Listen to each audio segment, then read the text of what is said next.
It's that time of year again. Bold predictions for the 2025 season, and they are spicy. The Minnesota Vikings in 2025 are going to be a fascinating team, and how fascinating they are is going to be determined by what they do in free agency. Earlier last week, I wrote about my bold predictions for the offseason and how the Minnesota Vikings will handle it. One of the interesting things about those bold predictions is they won't be universally loved. So let's talk about a couple of them here. First one, I really do think Sam Darnold gets the Daniel Jones contract or something very similar. Will it be with the Vikings? I put that at about a 10% chance, and I know that might even ruffle some feathers because there are people who are so steadfast on it being J.J. McCarthy, and who can blame him? He was selected 10th overall by the Minnesota Vikings. That's a high draft pick for a player that you believe can be the franchise quarterback long term. Now, Sam Darnold has been really good, but at the end of the day, he's going to get paid by somebody. It's probably not the Minnesota Vikings, but expect him to get that payday because it's a weak quarterback class, and there are teams who are desperate to get that single caller. There's another interesting one that I have. I think the Vikings end up signing 3 really pivotal free agents in the secondary. Charvarius Ward, cornerback from the San Francisco 49ers. Javon Holland, safety/nickel from the Miami Dolphins. And this is the one that's going to ruffle feathers. Eric Stokes, cornerback from the Green Bay Packers. Let's talk about all of them here.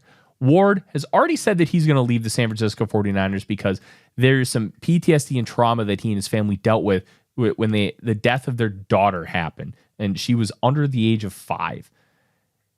It's hard for anybody to blame Ward for not wanting to be in the same area where his daughter passed away. They want to get away. Completely fair. Ward, number 1 in Pro Football Focus's wins above replacement metric in the 2023 season. 2024, he dealt with some injuries and also the trauma of losing his daughter. Nobody can blame him for having a little bit of a down year, but he's only 29 years old. He can play off. He can play man. He can play zone. He can do everything that you want. And at 29, there's still plenty of mileage left in the tank for him to be successful at the NFL level.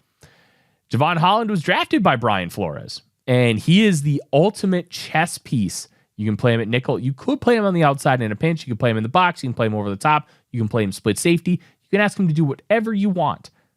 That would allow you to do more things with Metellus. It would allow you to be more versatile with both of those guys. You could have both of them in the A gap and then drop into a true cover too.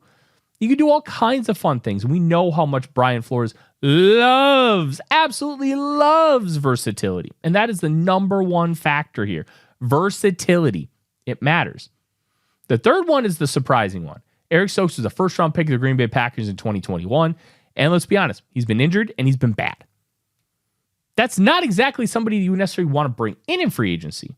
However, you give this guy the vet minimum deal. This is a Kwesi Adolfo-Mensah reclamation project. If he stinks in training camp, you get rid of him. If he plays really well, guess what? He's your cornerback 4 or 5. And that's not somebody that you're counting on. But it's a calculated dart throw.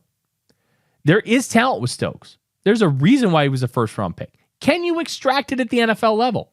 That is a question that nobody has yet to answer. And the only other really bold prediction I have, the Vikings signed only one interior offensive lineman that is starting caliber, and that is James Daniels from the Pittsburgh Steelers. He's got center flexibility, which means if Garrett Bradbury struggles, you could kick him into center if you need to. But the Vikings have shown no propensity under Kwesi Adolfo-Mensah to spend massive capital or assets on the interior of the offensive line. They gave Garrett Bradbury a deal worth $5.25 million per year, and they spent 1 second-round pick on Ed Ingram. That's it. They are not spending a lot of money to bring in interior offensive linemen. Is that fair? Is that a good strategy? All those things can be argued, but they haven't shown the willingness to. Now, you can come and tell me, hey, Tyler, they had $72 million in dead cap space last year. How are they going to do that? And I think that's a fair argument. But the way Kwesi Adolfo-Mensah framed things at a season-ending press conference is he mentioned how, essentially, growth on the interior of the offense isn't linear. He had this to say about what Kevin O'Connell said how the interior of the offensive line needed to be improved after the loss to the Los Angeles Rams in the wildcard round. I think having studied it, I would agree with what Kevin O'Connell said. What I would say is, though, I think a lot of times everybody hears that and they think the answer is kind of simple. And the answer can come from different ways. It can come from a different player. It could come from a player year over year improving. It could come from how we do things from a pass protection standpoint. These two games revealed some issues that were tougher to overcome. How do you overcome them? And that's what's beautiful about football. It's a complex sport, end quote. It's not as simple as just throwing assets at the position, expecting it to be better. He is preparing us for the fact that the Vikings may not want to spend that much assets on it. They may not even try. Is that a good thing? Is that a bad thing? You will be the judge of that. However, the Vikings have shown no willingness to want to do that.